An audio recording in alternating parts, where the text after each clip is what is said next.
Muy buenos días a todos los oyentes de nuestro programa Buenos Días, Señor.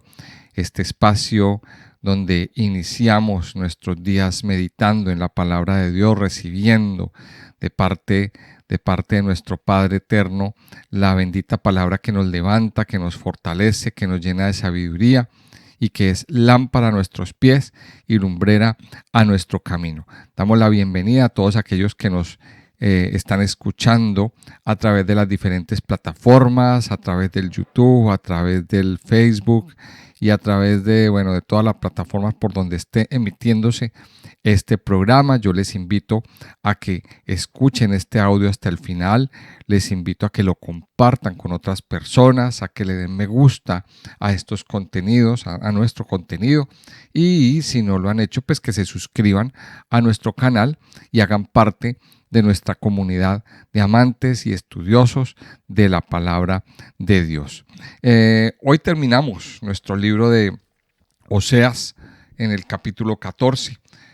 Durante varios días, pues el Señor ha venido hablando a nuestras vidas, ha venido trayéndonos unas palabras, algunas veces de exhortaciones, algunas veces palabras fuertes, pero nos ha mostrado su inmenso amor. Y el capítulo 14 del libro de Oseas, pues es la conclusión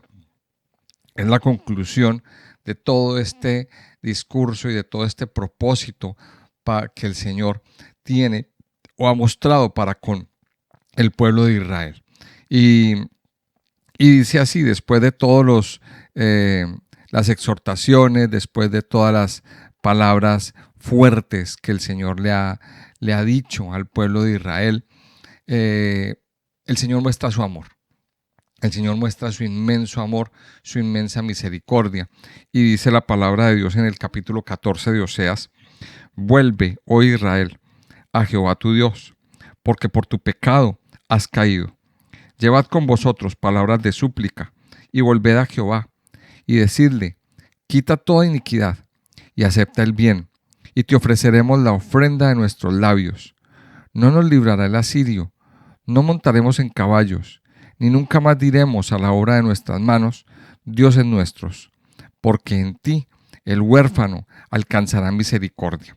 Y en estas primeras palabras pues aparece un vocablo que es muy conocido dentro del mundo judío, y yo lo he comentado muchas veces aquí, que es uno de los principios que ustedes y yo tenemos que tener claros para tener una buena relación con Dios, y es el principio de Teshuvah. ¿Qué es la Teshuvah? Bueno, donde dice vuelve, y más adelante vuelve y lo repite, volver a Jehová, eso es Teshuvah, volver nuestros caminos, retornar a Él.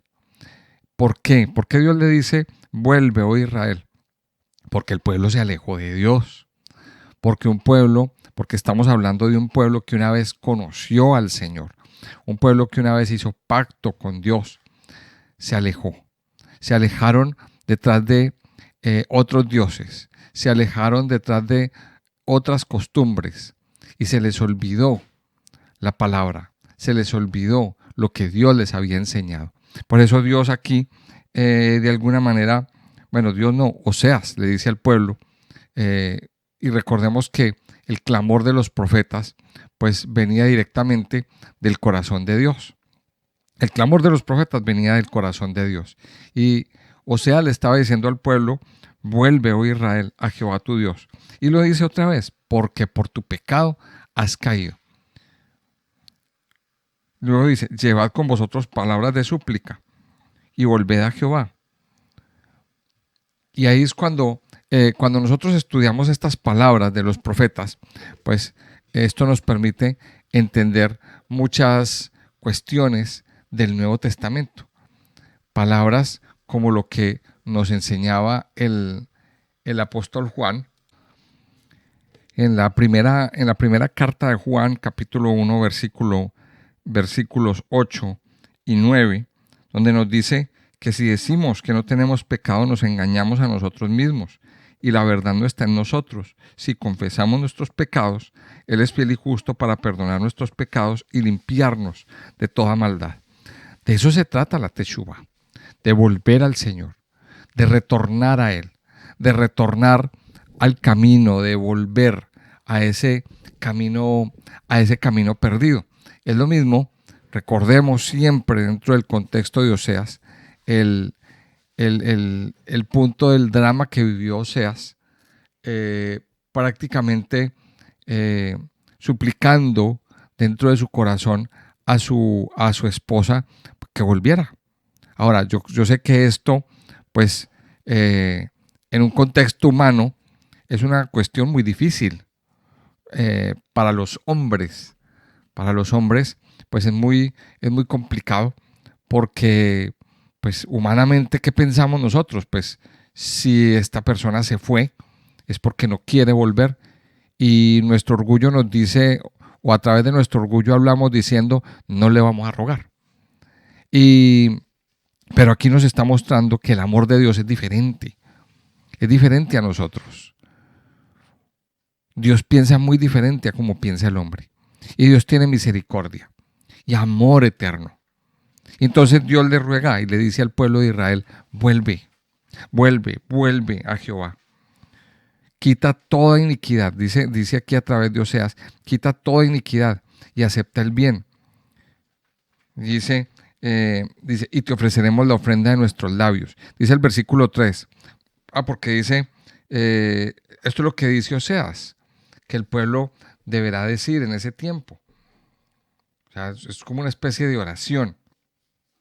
Y dice, no nos librará el asirio, no montaremos en caballo ni nunca más diremos a la obra de nuestras manos, dioses nuestros, porque en ti el huérfano alcanzará misericordia.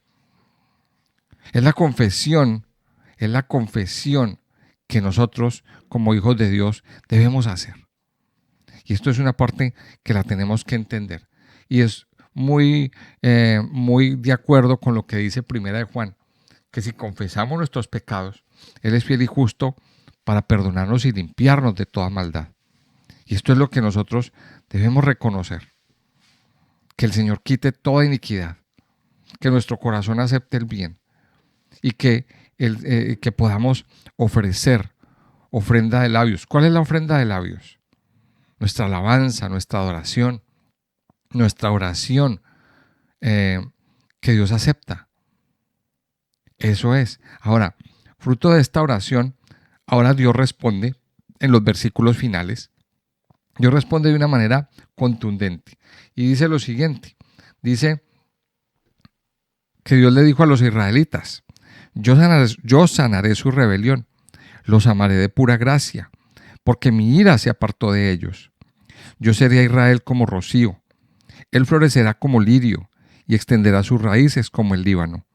Se extenderán sus ramas y será su gloria como la del olivo y perfumará como el Líbano. Volverán y se sentarán bajo su sombra, serán vivificados como trigo y florecerán como la vid. Su olor será como de vino del Líbano. Efraín dirá, ¿qué más tendré con los ídolos? Yo lo oiré y miraré. Yo seré a él como la haya verde. De mí será hallado tu fruto. Y entonces aquí Dios está respondiendo. Y responde con una de las palabras más bonitas y más hermosas que puede sacar Dios en todo este libro, en todo este contexto de Oseas. Yo sanaré su rebelión, los amaré de pura gracia, porque mi ira se apartó de ellos. Y esto nos muestra una vez más el eterno amor y la eterna misericordia de Dios para con su pueblo Israel y para con nosotros. Yo sanaré su rebelión. Y esto deja ver, pues también en parte el plan que Dios tiene para con el pueblo de Israel. Deja ver también el problema, o sea, ya hemos visto el problema. Relatado a lo largo del libro, pero también en estos últimos versículos, en versículos como este, Oseas 14:4, y en versículos anteriores, nos dice que es Dios el que va a sanar la rebelión. Es Dios el que va a sanar su rebelión. Y mire lo que dice aquí. Los amaré de pura gracia. ¿Qué significa esta expresión? Los amaré de pura gracia. Mire, es muy sencillo. Cuando nos habla de pura gracia, quiere decir que no se lo merecen. Yo los amaré aunque no se lo merecen. Eso es lo que está diciendo. ¿Por qué? Porque se han rebelado, porque se han extraviado, porque han sido desobedientes a la ley de Dios, porque se han obstinado en pecar. Pero ¿sabe qué? Aquí lo dice, los amaré de pura gracia. Ese es el amor de Dios. Ese es el amor de Dios. Dice, porque mi ira se apartó de ellos. Ahora, cuando leemos estos versículos, es cuando podemos entender el porqué el apóstol Pablo enseñaba lo que enseñaba. Ahora, piensen en esto.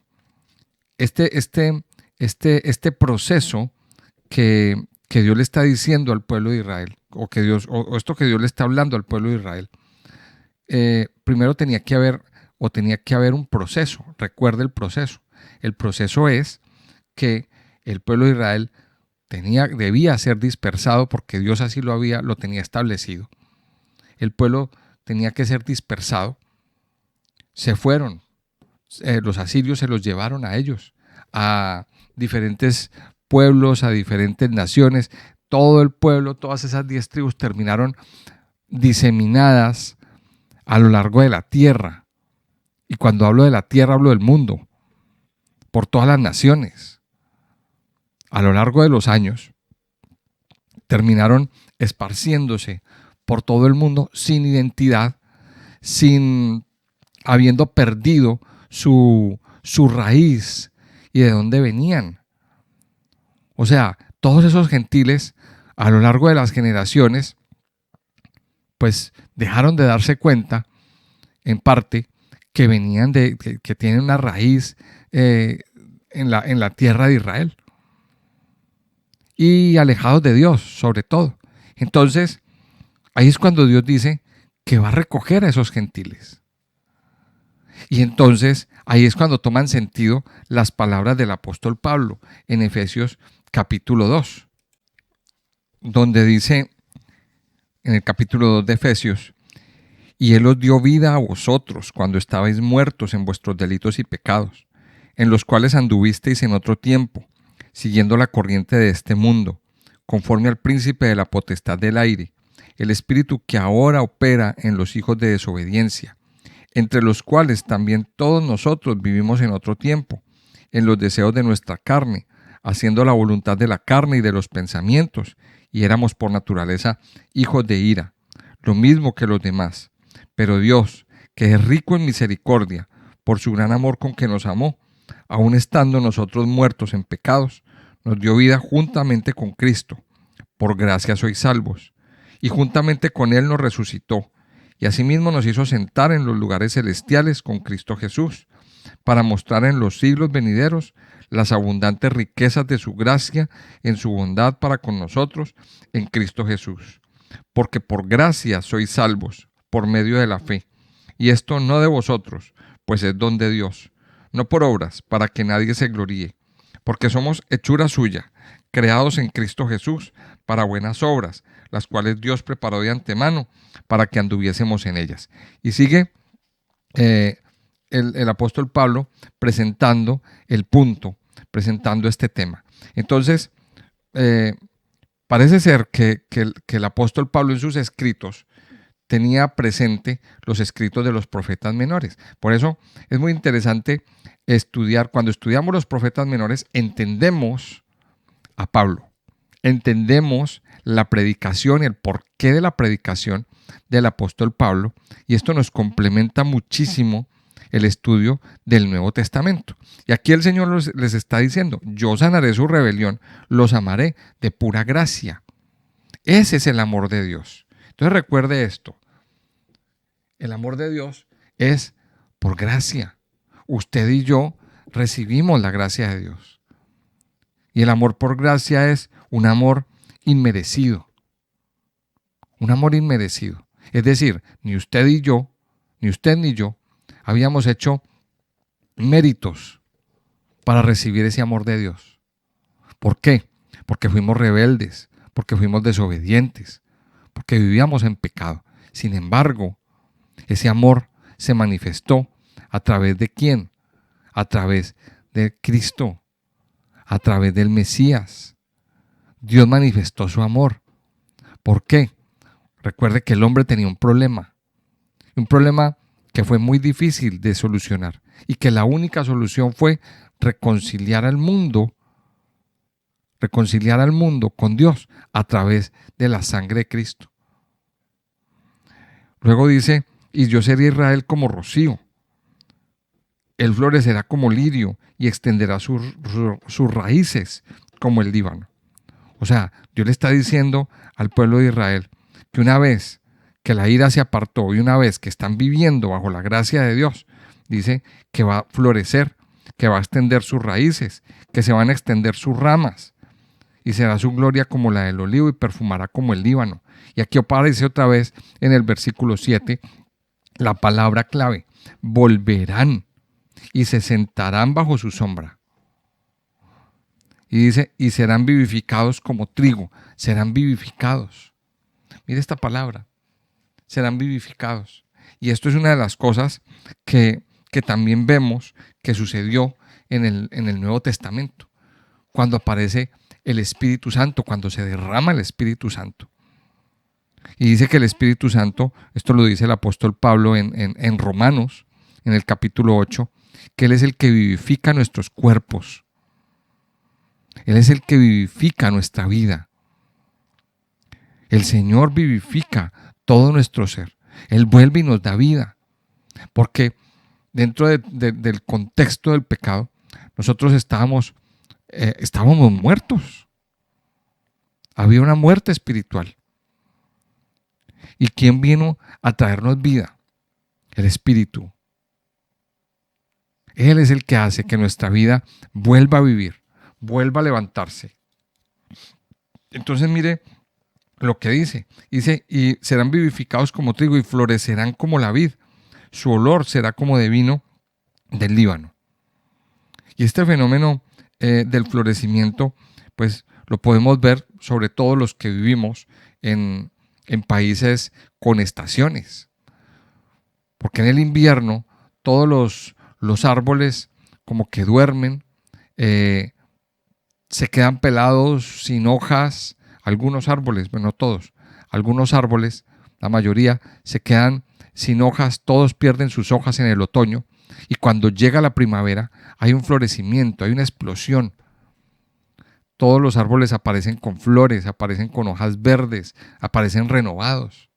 Y la higuera tiene algo bien particular. La higuera es uno de esos árboles que durante el otoño y el invierno se secan, permanecen secos, sin hojas. Pero cuando aparece la primavera, aparecen las hojitas a salir. Pero lo más curioso y lo más bonito es que entre la primavera y el otoño entre la primavera y el verano empiezan a salir las hojitas con sus frutos.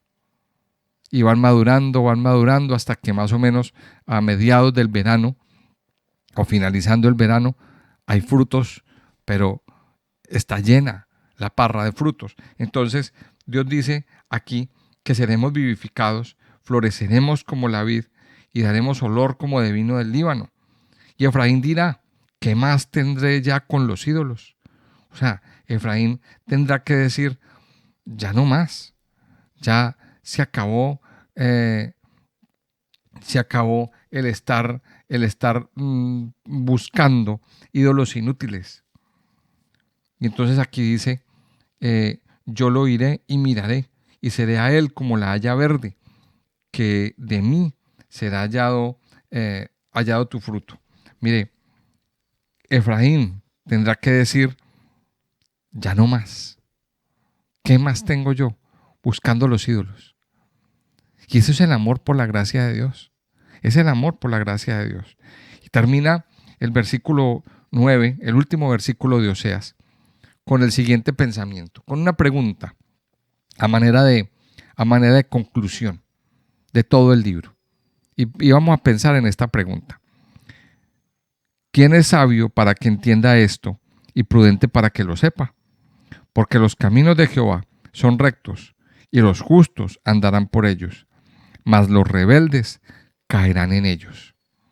Termina el Señor y Oseas, de la mano del Señor, meditando en esta pregunta. ¿Quién es sabio para que entienda esto y prudente para que lo sepa? En otras palabras, en la otra versión, en la TLA, dice, si alguien es inteligente y sabio, debe prestar atención a este mensaje. Alguien inteligente y alguien sabio debe poner este mensaje de Oseas en su corazón. ¿Quién es sabio y entendido y prudente para que lo sepa?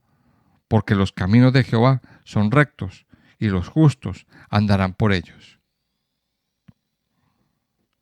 Dice, todo lo que Dios hace es correcto y la gente buena sigue su ejemplo. Pero mire lo que dice al final, pero los malvados son desobedientes y por eso Dios los destruye y los reprende. Esa es la conclusión que saca Oseas. ¿Quién es sabio y entendido? Ahora, es una pregunta que usted y yo, o que Dios nos está haciendo hoy a nosotros. ¿Usted es sabio y entendido? Recuerde que cuando estudiamos el libro de Proverbios, quedó en evidencia que habían dos tipos de personas: los sabios y los necios.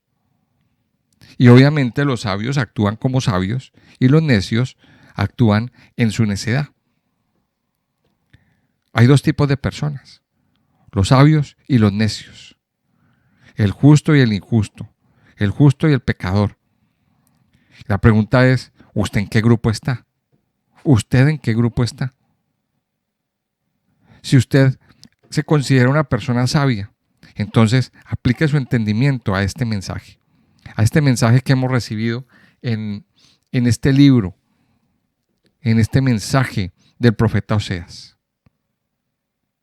A lo mejor nos estamos comportando como la esposa infiel de Oseas, obstinados en ir detrás de algo que no merece la pena, deslumbrados por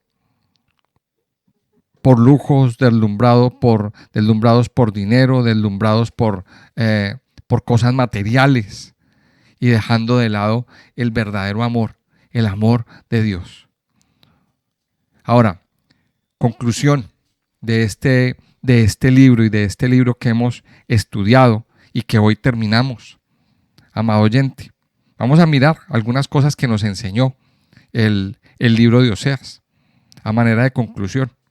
Primero, pues Dios dejó en evidencia el problema de Israel y el problema del hombre. ¿Cuál es el gran problema del hombre? ¿O el gran problema que tiene el hombre? Pues que el hombre está en pecado. El gran problema del hombre se llama pecado. Y es un problema grave. ¿Sabe por qué?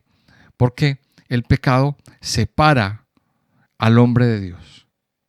El pecado crea una barrera, una valla, un muro de separación entre Dios y el hombre. El hombre no puede acercarse a Dios mientras tenga ese problema. Y eso lo dejó ver el libro. Cuando Dios habló mucho en el libro de Oseas, que estaba irado, que estaba enfadado, que estaba enojado, que no quería saber nada del pueblo de Israel.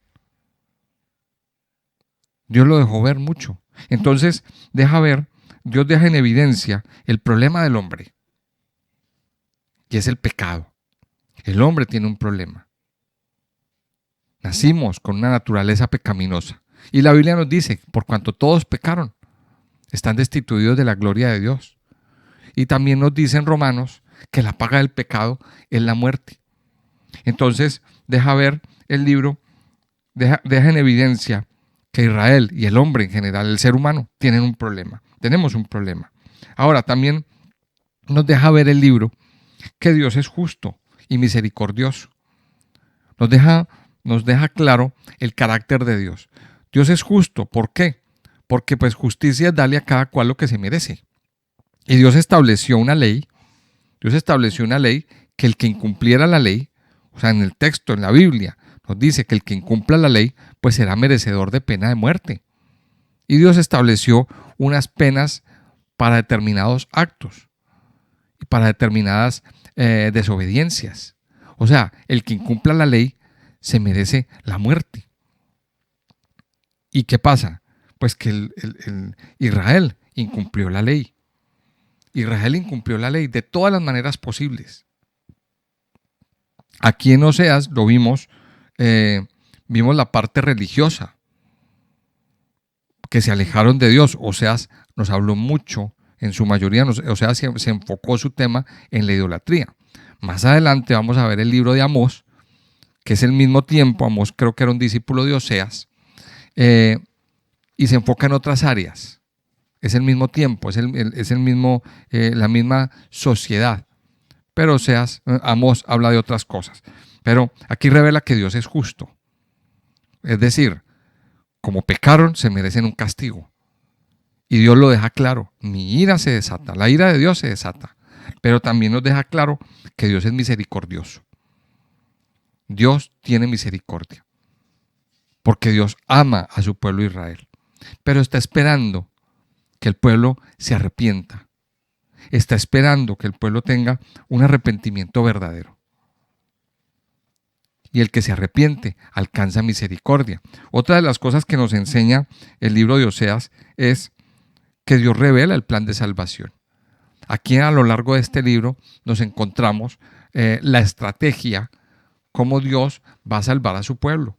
A un pueblo que quedó disperso, a un pueblo que quedó sumergido en medio del pecado, en medio de toda esta idolatría, que quedaron dispersos por todas partes. Dios nos muestra cómo lo va a salvar, cómo los va a salvar, cómo los va a traer, cómo los va a sanar de pura gracia, cómo los va a redimir. O sea, Dios nos muestra ese plan.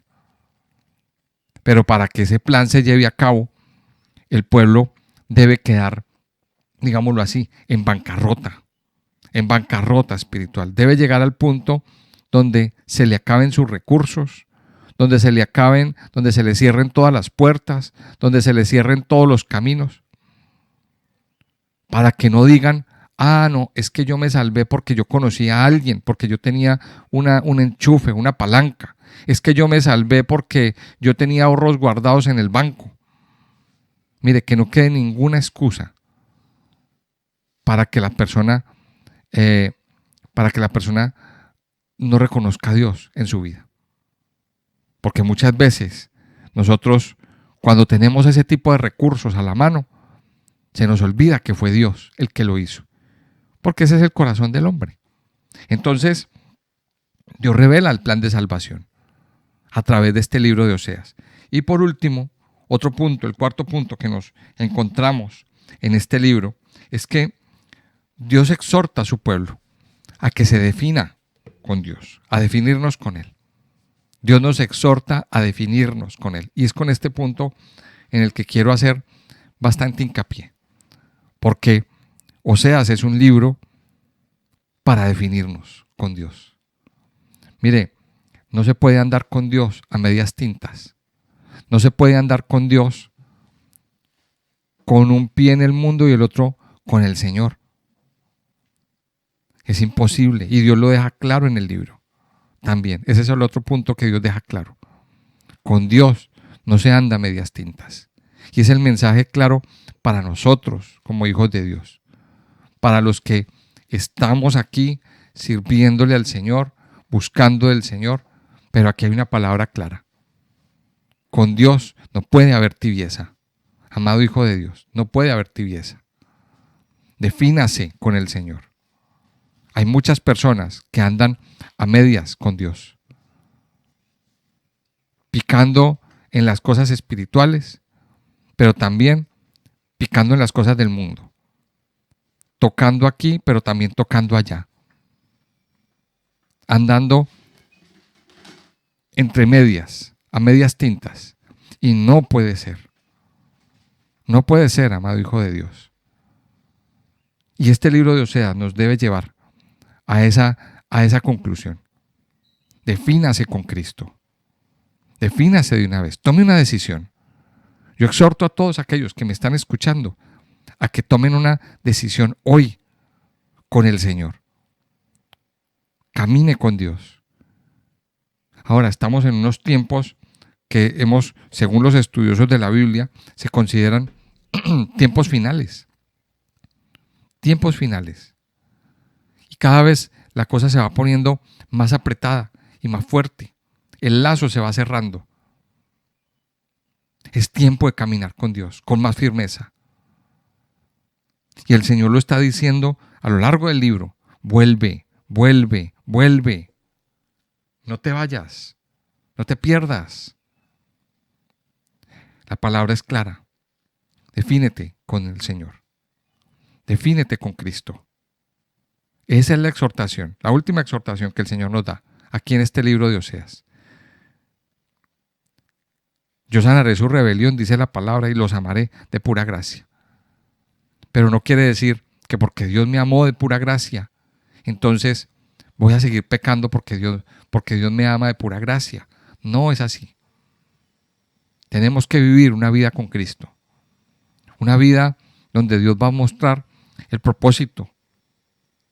Donde Dios nos va a levantar, nos va a hacer florecer y nos va a llenar de muchas cosas. Así que, amado oyente, yo le invito a que hoy usted tome una decisión. La decisión de caminar con Él. Ahora, si usted es primera vez que escucha este audio, primera vez que escucha estas palabras a nivel espiritual, también le invito a lo mismo. Tome una decisión de vivir por Cristo. Acepte que Cristo murió, que usted tiene un problema en su vida que se llama pecado y que la única forma de salir de ese problema es a través de Cristo, a través de la muerte de Cristo, aceptando que Él murió para perdonar nuestros pecados y para darnos una nueva vida. Y camine con el Señor, que es la mejor vida que nosotros podemos tener. Padre Santo y Eterno, te damos muchas gracias en este día. Gracias por permitirnos una vez más, un día más, estar delante de ti, delante de tu presencia, Señor. En esta mañana nos presentamos delante de tu altar para agradecerte por todas las cosas grandes, poderosas y maravillosas que haces. Padre, pero también nos presentamos para pedirte perdón por los pecados, por las fallas, por las desobediencias, mi Señor. Así como un día el pueblo de Israel se alejó, un día el pueblo de Israel, habiendo conocido al Señor, se separó, se fue detrás de otras cosas, detrás de otros ídolos, detrás de otra creencia. Muchas veces nosotros también nos hemos separado, pero hoy escuchamos el clamor que nos dice: vuelve, vuelve, vuélvete a mí. Ayúdanos, Señor, a volvernos cada día y a entender que necesitamos estar cerquita de ti, Señor. No queremos estar alejados, no queremos estar separados. No queremos, Señor, irnos a otras tierras separados de ti, a provincias apartadas, separados de tu presencia. Padre, porque tu palabra nos dice que separados de ti, nada podemos hacer. Padre, te damos gracias por ese amor inmerecido, por ese amor que es por pura gracia, aunque no nos lo merecíamos, pero sin embargo, tú nos amaste y nos perdonaste, Señor, a través de la muerte de Cristo. Nosotros hoy, Señor, te damos las gracias y ponemos en nuestras bocas palabras de alabanza, frutos de labios que confiesan tu nombre. Ayúdanos, Señor, cada día a servirte, a estar delante de tu presencia y a definirnos contigo, Señor. Hoy tomamos la decisión. Dígale al Señor en esta mañana: Hoy tomo la decisión de caminar contigo. Hoy tomo la decisión de abandonar el pecado, de abandonar mis antiguas costumbres y definirme. Hoy me defino, Señor. Ya no quiero andar a medias tintas. Ya no quiero andar en tibieza. Quiero caminar contigo al 100%. Y te pedimos, Señor, tu ayuda. Tu ayuda, Señor, para que en esta decisión el camino sea más fácil de tu mano, Señor amado. Padre, yo te alabo y te bendigo, Señor. Te pido que nos ayudes y que estés con nosotros cada día, Señor. Que nos limpies, que nos renueves y que tu presencia, Señor, sea derramada sobre nosotros. En el nombre precioso de Cristo Jesús, te damos gracias. Amén y amén.